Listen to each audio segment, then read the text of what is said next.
Tim Basarnas Banda Aceh mengevakuasi seorang anak buah kapal MV Herta yang berlayar dari Singapura menuju Suez, Mesir, di perairan Selat Benggala, Kabupaten Aceh Besar pada Selasa 14 Maret 2023. ABK bernama Giselle Vigasa Staana, warga Filipina tersebut dievakuasi karena mengalami pembekakan pelipis mata sebelah kanan.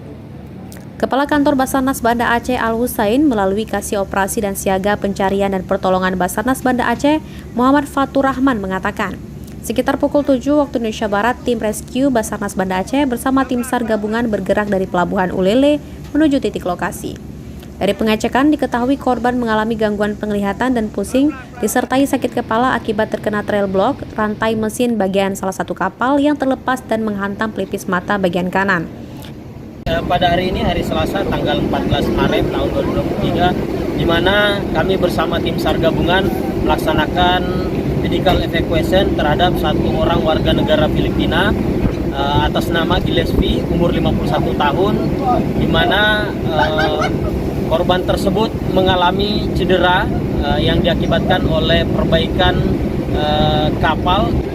Korban berhasil dievakuasi ke Pelabuhan Ulele dan selanjutnya akan dibawa ke Rumah Sakit Umum Daerah Zainal Abidin.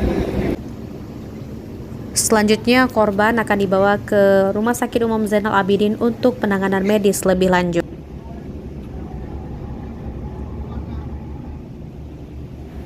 Dari Kota Banda Aceh, Cut Naufal Davistri melaporkan untuk Waspada Aceh.